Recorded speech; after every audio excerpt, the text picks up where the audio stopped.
출애굽기 12장 1절에서 20절까지 말씀입니다.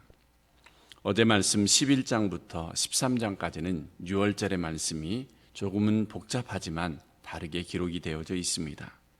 11장 1절부터 12장 36절까지는 10대 재앙의 기록이 되어져 있는데 그 중간에 6월절과 무교절과 또 여러 가지 이야기들이 나오는데 어제도 담임 목사님이 말씀드렸지만 다시 한번 언급을 하면 11장은 10대 재앙, 곧 처음 난 것에 대한 장자 죽음에 대한 경고의 내용이고 12장 1절부터 14절은 6월절, 그러니까 피에 관한 의미의 말씀이 나옵니다.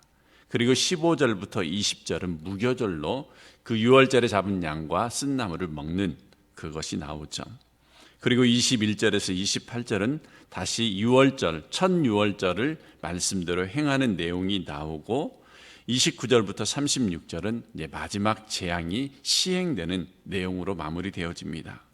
그리고 12장 37절에서 42절은 이후에 출애굽 이스라엘 백성들이 애굽을 떠나는 이야기가 나오고 이어서 또 6월절 규례와 할례를 43절에서 51절에 이야기를 합니다. 그리고 13장 1절에서 16절은 무교절을 언급을 하면서 자녀 교육에 관한 부분도 다루고 있습니다. 그리고 13장 17절부터 22절은 이제 출애굽한 이스라엘 백성들을 불기둥과 구름기둥으로 인도하는 내용으로 6월절 이야기가 마무리되어집니다. 먼저 6월절에 대해서 알아보겠습니다. 6월절은 영어로 패스오버, 13절과 27절에 보면 넘어가다, 뛰어넘다라는 뜻으로 무엇이 넘어가냐면 죽음이 넘어간다는 것이 핵심입니다. 이미 11장에서 바로에게 10번째 재앙이 선포하였습니다. 이 재앙은 장자와 모든 생축에 처음 태어난 것을 죽음을 예고하고 있습니다. 그리고 12장에는 이 이스라엘 백성들에게 이 재앙이 넘어가도록 6월절 어린 양을 잡아 피를 문설주에 바르고 그 밤에 그 고기를 불에 구워 무교병과 쓴나물과 아울러 먹되 허리에 띠를 띠고 발에 신을 신고 손에 지팡이를 잡고 급히 먹으라라는 의식의 절차를 따라 행하면 하나님께서 어린 양의 피를 볼 때에 너희를 넘어가리니 재앙이 너희에게 임하지 않는다는 말씀을 하시자 이제 28절에 하나님의 명령대로 이제 그것을 지키는 내용이 나옵니다. 그리고 이를 기념하고 기억하고 영원한 규례로 대대로 지키는 것이 6월절이라고 말씀을 하고 있습니다. 하나님은 이스라엘 백성들이 의로워서 그 재앙의 칼로부터 저들을 구원한 것이 아니고 어린 양의 피를 보시면 넘어가리라고 하신 약속을 그대로 지킨 것입니다. 여기에는 매우 중요한 신학적인 의미가 들어 있습니다. 어린 양의 피가 아니었으면 이스라엘도 애굽처럼 재앙의 칼에 죽는 것으로부터 결코 자유롭지 않습니다. 그렇다면 이 어린 양이 이스라엘을 위해 대신 죽은 것으로 이것이 대속의 원리입니다. 우리는 불순종과 불신앙이라는 죄 때문에 죽어 마땅한 죄인인데 하나님은 어린 양의 피로 말미암아 나를 심판으로부터 보호할 수 있는 길을 제시해 주셨습니다. 우리를 바로처럼 취급하셔도 우리는 아무 할 말이 없음에도 불구하고 나를 대신해 죽은 어린 양의 피를 보시면 넘어가시고 멸하는 자로부터 나를 보호해 주십니다.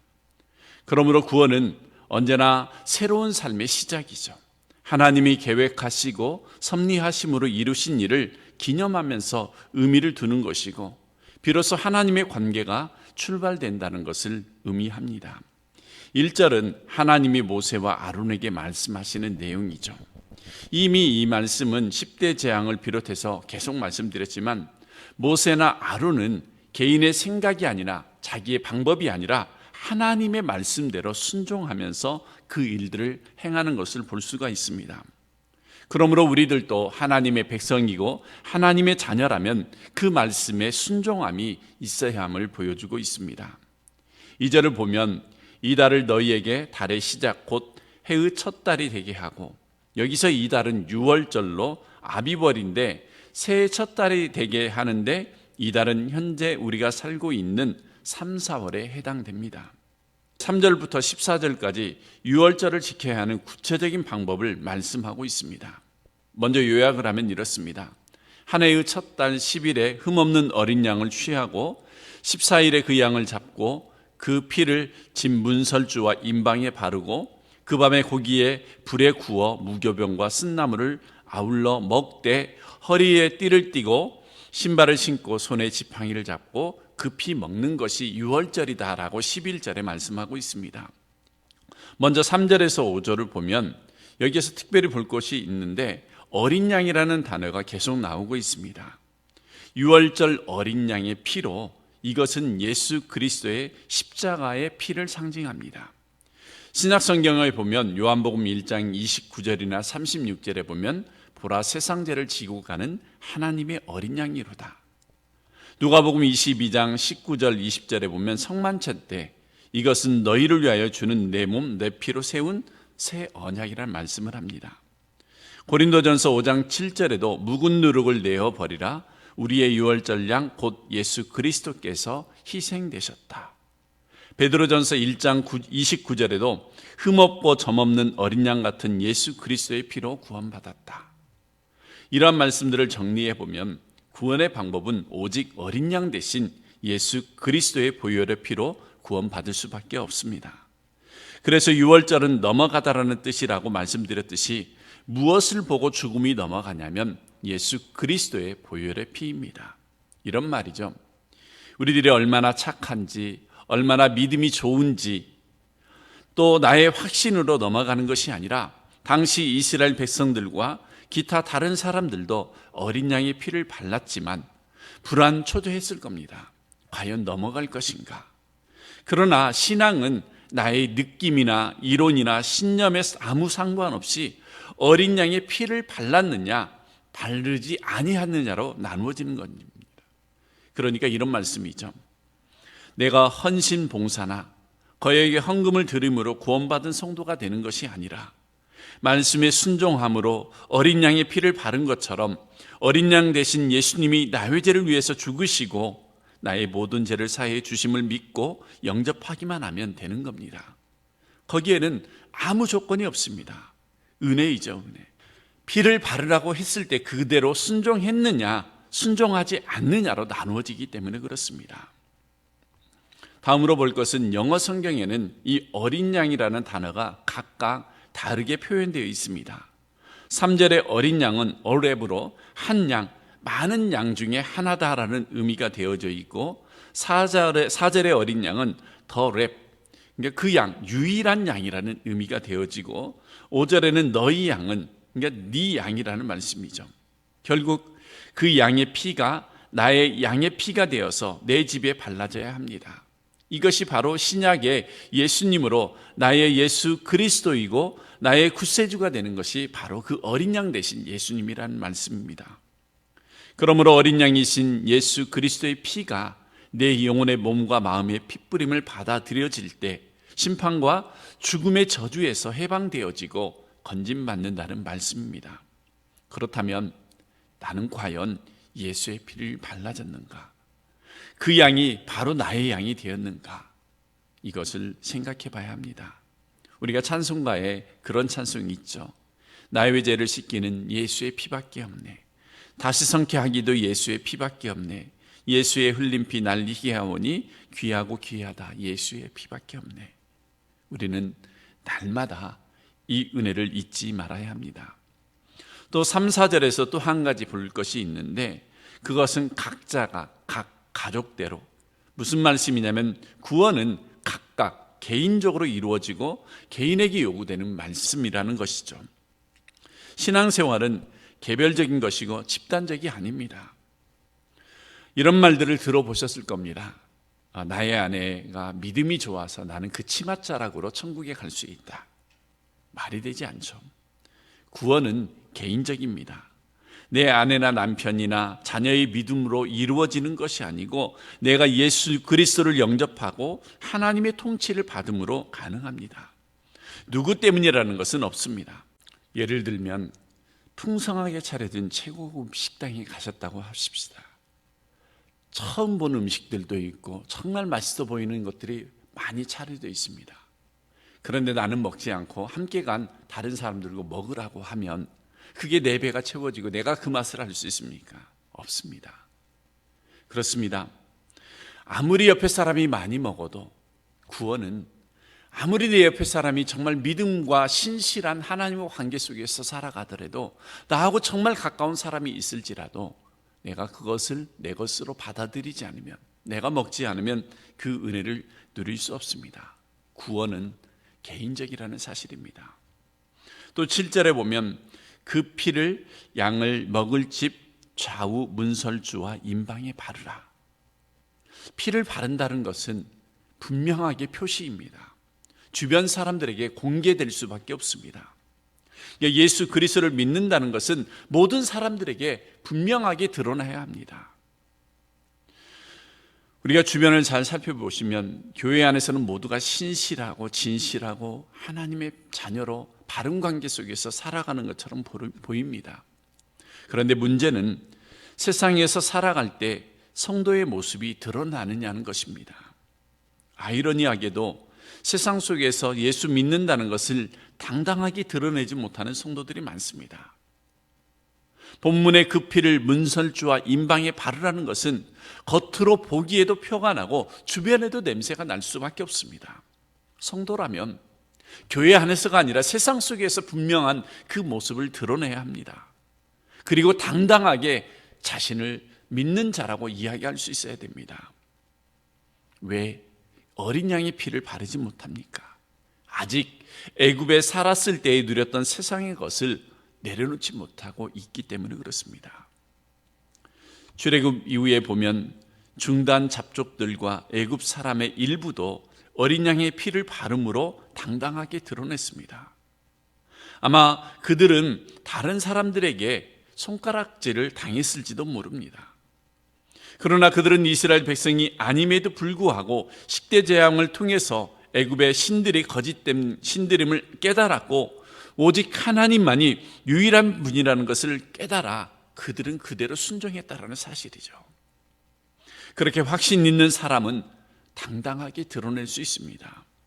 그러므로 교회를 다녀도 예배를 드려도 헌신과 봉사를 해도 언제나 어디서나 성도는 성도다운 것을 당당하게 드러내야 합니다. 우리가 주어진 모든 사람들에게 어떠한 환경에서든지 나는 예수 믿는 사람이다, 나는 하나님의 자녀이다, 하나님의 백성이다 라고 자부심을 가져야 됩니다. 이제 8절에서 9절에 보면 이 양을 먹습니다. 이것은 복음잔치이죠. 먹음은 공유하는 것이고 교제하는 것입니다. 즉 예수 그리스도의 모든 것을 소유하고 누리며 그분과 함께 교제하는 것이 생명의 삶입니다. 8절에 쓴나물과 함께 먹으라는 것은 고난을 상징하는 것으로 애굽에 있었던 그 고난들을 잊지 말라는 말씀이죠. 그리고 11절에 보면 먹는 방법에 대해서 말씀을 합니다. 너희는 그것을 이렇게 먹을지니 허리에 띠를 띠고 발에 신을 신고 손에 지팡이를 잡고 급히 먹으라. 이것이 여호와의 유월절이니라.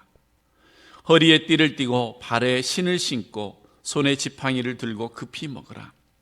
이 말씀은 곧 떠나도록 준비되어 있으라는 말이죠. 애굽의 노예로, 세상의 노예로 살던 때에 대해서 미련을 두지 말라는 말입니다.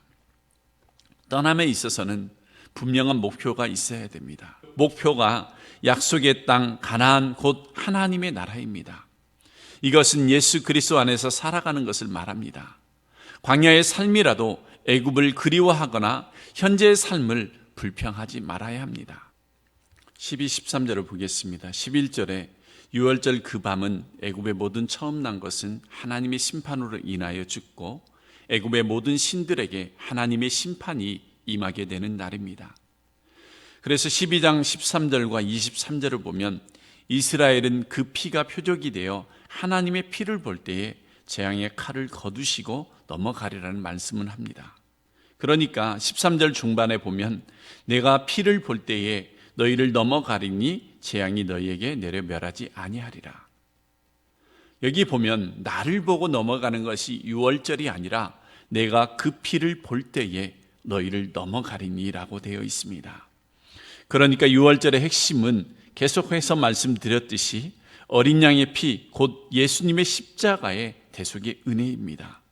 반대로 내가 잘나서, 내가 믿어서, 내가 하나님께 잘 보여서 내 공로 때문에 하나님으로부터 구원이라는 선물을 받았다는 생각은 비성경적입니다. 우리는 하나님의 은혜로 구원받은 자입니다. 이것이 14절에 보면 너희는 이 날을 기념하여 영원한 절기로 삼아 영원한 규례로 대대로 지킬지어다. 이 절기를 영원히 기념하여 대대로 지키라 말씀하고 있습니다. 이렇게 적용할 수 있습니다.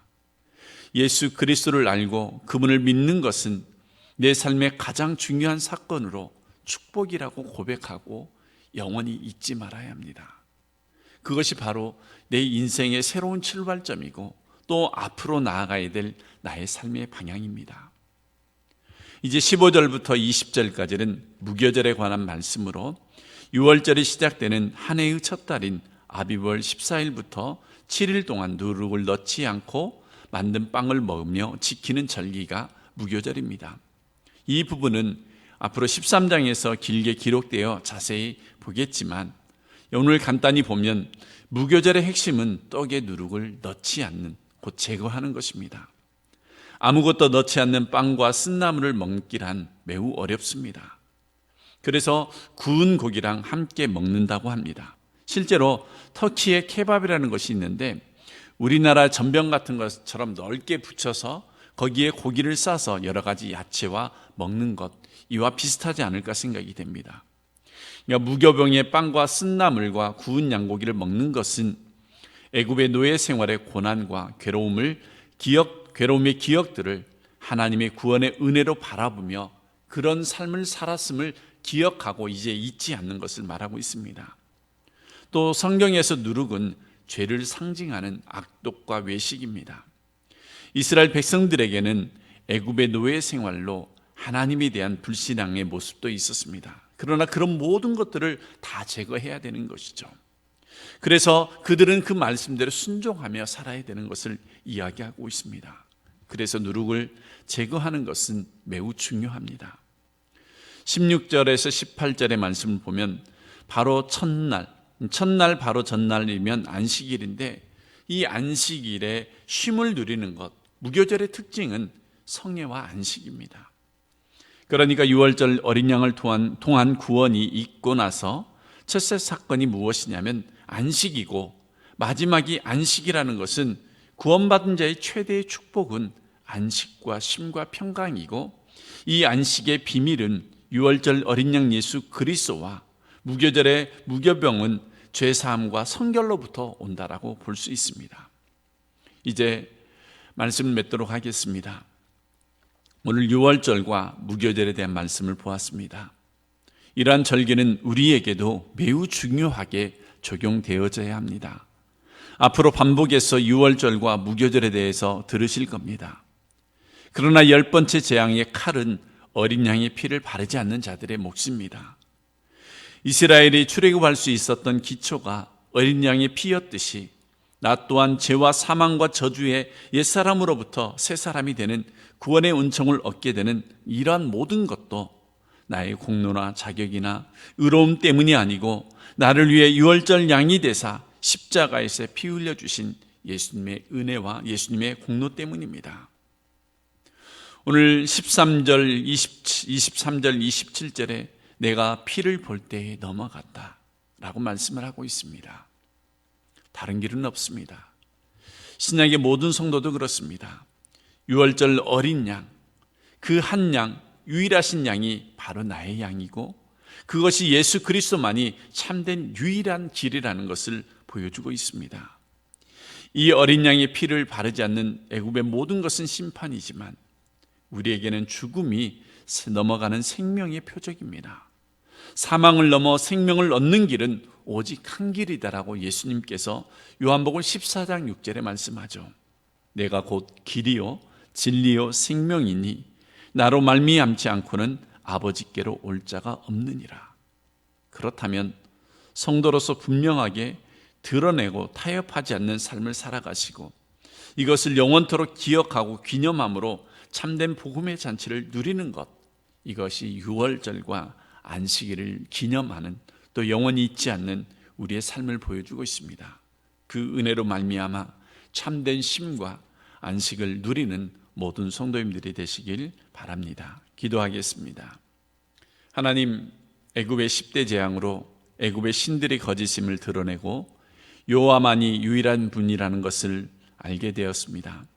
그런데도 이러한 것들을 인정하지 않는 바로와 그 애굽 사람들은 장자의 죽음을 경고하고 그 죽음에 넘어가는 방법도 보여주셨는데 그들은 순종하지 않았습니다.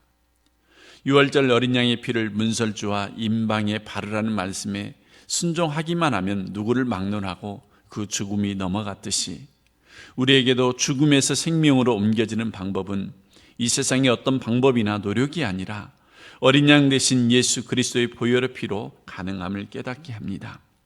어린 양의 보혈의 피로 새롭게 태어난 성도로서 그 은혜 안에서 참된 안식을 누리며 당당하게 세상에 드러내는 성도로 살아가게 하시고 그 복음의 기쁨을 누리며 살아가는 복된 성도님들이 되기를 바라오며 예수님의 이름으로 기도드립니다. 아멘.